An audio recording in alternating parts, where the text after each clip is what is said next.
कल्पना कीजिए एक ऐसा समय जब एक कॉलेज के छात्र ने अपने छोटे से हॉस्टल रूम से दुनिया की सबसे बड़ी सोशल मीडिया कंपनी की नींव रखी हो।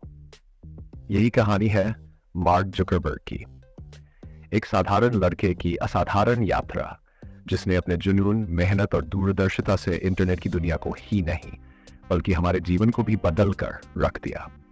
ये वही शख्स है जिसने दोस्तों को जोड़ने के लिए एक साधारण वेबसाइट बनाई और आज उसके विचारों ने दुनिया भर के अरबों लोगों को जोड़ने का माध्यम बना दिया।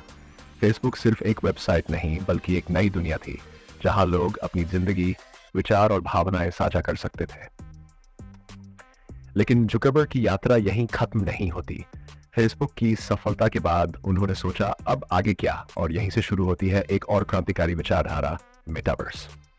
मेटावर्स एक ऐसी डिजिटल दुनिया जहां हकीकत और वर्चुअल दुनिया का मेल होगा। एक ऐसी दुनिया जहां हम डिजिटल अवतार के रूप में न सिर्फ काम करेंगे बल्कि नए अनुभवों का आनंद भी लेंगे।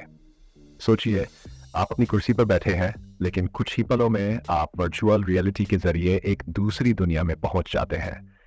आप अपने दोस्तों से मिल सकते हैं, काम कर सकते हैं, यहां तक कि नए स्थानों का अनुभव भी कर सकते हैं, और ये सब सिर्फ वर्चुअल स्पेस में। लेकिन जुकरबर्ग का सफर इतना आसान नहीं था। उन्होंने सफलता के साथ साथ कई कठिनाइयों का भी सामना किया।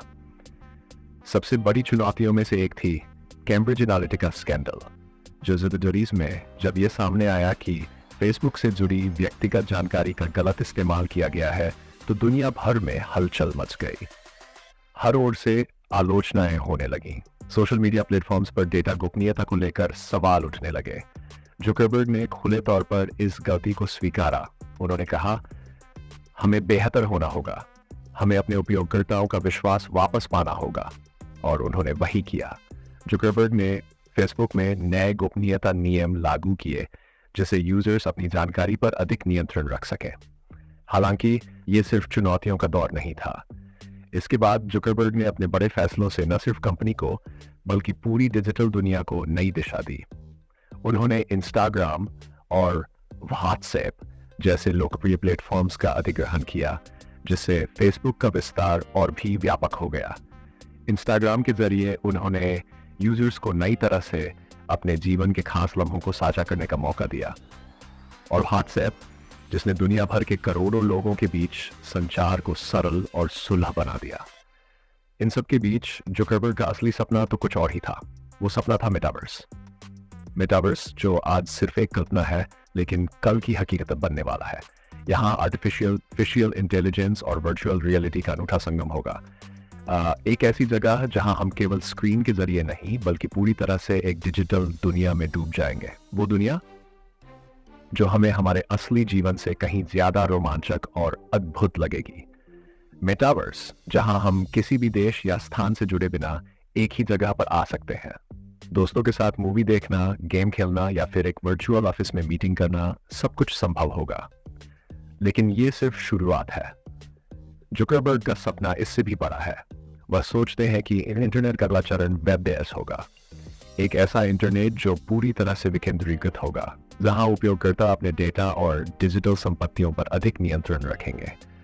वेब की अवधारणा से जुड़ी तकनीकें जैसे ब्लॉकचेन भविष्य के इंटरनेट को सुरक्षित और पारदर्शी बनाएंगी, और इस नई दुनिया को बनाने में जुकरबर्ग का योगदान अद्वितीय है।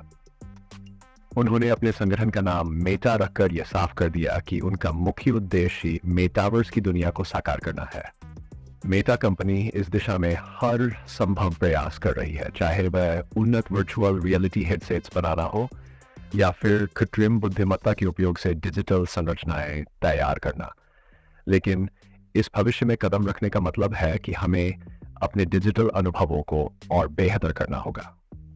डिजिटल ट्रांसफॉर्मेशन का महत्व अब पहले से कहीं ज्यादा है। कंपनियों, संगठनों और व्यक्तियों को अब इस बदलाव को अपनाना होगा ताकि वे आने वाली डिजिटल दुनिया में सफल हो सके। इस पूरी यात्रा से हमें क्या सीखने को मिलता है?